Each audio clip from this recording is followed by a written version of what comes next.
दे रहा है।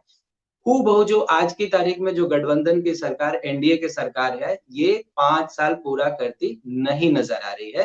बीच में ही इसमें समस्या खड़ी होगी, ऐसा हम बोल सकते हैं।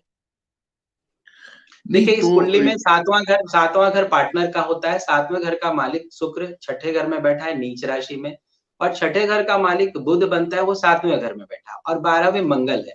तो इसे हम लोग बोलते हैं सेपरेशन का योग। ये क्या करता है, आपके पार्टनर से सेपरेट करता है।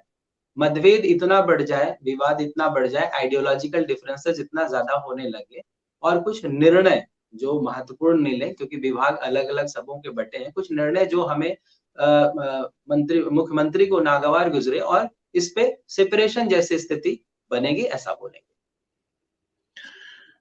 एक जो एक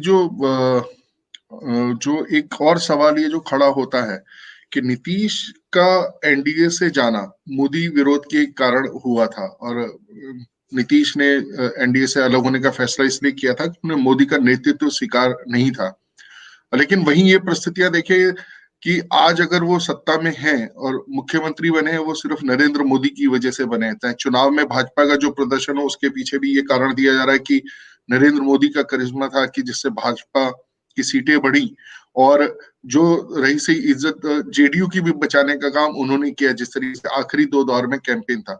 आपको क्या लगता है कि नरेंद्र मोदी और जो नीतीश कुमार, जो एक समय में विरोधी थे, उनके ग्रह दशा स्थिति, आपको लगता है कि इन दोनों की कुंडलियां अब मैच करेंगी?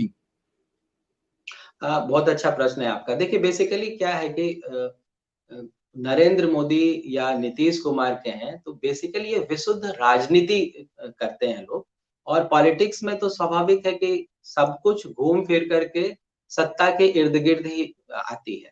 तो मैं इस गठबंधन में, क्योंकि दोनों की जन्म राशि एक है, वृश्चिक राशि के हैं नीतीश जी भी, और वृश्चिक राशि के हैं मोदी जी भी। लग्न है तुला मोदी जी का, और इनका मिथुन लग्न है। तो ये तात्कालिक मित्रता दे सकता है। हम ऐसे बोलेंगे ज्योतिष की भाषा में कि एक जंगल में 2 शेर रह ही नहीं सकते लंबे समय तक। किसी एक का प्रभुत्व तो स्वीकार करना ही पड़ेगा किसी न किसी को। तो ऐसे में मोदी तो प्रभुत्व स्वीकार नहीं कर सकते नीतीश जी का। नीतीश जी ने स्वीकार करके रखा, लेकिन एक्चुअली वो भी शेर ही हैं। उन दोनों की कुंडलियों में ना एक कॉमन बात है, दोनों में गज केसरी योग है, केंद्र त्रिकोण राजयोग है, और अखंड साम्राज्य योग बोलते हैं इसको। अखंड साम्राज्य का मतलब एक योग होता है, जिसका मतलब होता है कि जब वो व्यक्ति किसी महत्वपूर्ण पद पर स्थापित हो, उस पद को प्राप्त करे, फिर उसकी सत्ता खंडित नहीं होती है, लगातार कहीं न कहीं महत्वपूर्ण पद पर वो बना रहता है, और उसे आप जबरन उतार नहीं सकते, वो अपनी मर्ज़ी से उतर सकता है, ऐसा होता है। इन दोनों की कुंडलियों में तो आप दोनों का पास्ट देख लीजिए।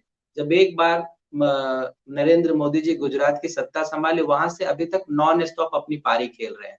और जब इन्होंने एक बार अपनी सत्ता सँभाली है, आप कहीं भी देख लीजिए, चाहे वो केंद्र में रहे हों, चाहे बिहार में रहे हों, कभी भी ये खाली नहीं रहे। कुछ न कुछ महत्वपूर्ण पद पे लगातार रहे हैं तब से अब तक। तो ये एक बहुत इंटरेस्टिंग फैक्ट है, लेकिन आने वाले दिनों में जो दिखाई देता है, क्योंकि राहु की दशा चल रही है नीतीश जी की, और चंद्रमा की दशा चल रही है मोदी जी की, इसको ग्रहण योग कहते हैं। तो एक तात्कालिक गठजोड़ हुआ है, ये पूर्णकालिक गठजोड़ है, इस पे मैं प्रश्न चिन्ह उठाऊँगा। क्योंकि ज्योतिष के नज़रिए से अगर देखेंगे, तो ये सत्ता में आने का एक बहाना है, बोल सकते हैं एक मित्रता, तात्कालिक मित्रता जिसे कहेंगे। पूर्णकालिक मित्रता नहीं हो सकती, क्योंकि दोनों के मिजाज बिल्कुल अलग हैं, आइडियोलॉजी बिल्कुल अलग है। आप लगातार देखेंगे तो पीछे पास्ट में व्यावहारिक रूप से अगर देखेंगे, ज्योतिषीय दृष्टि से तो मैं देख ही रहा हूँ, तो उन्होंने लगातार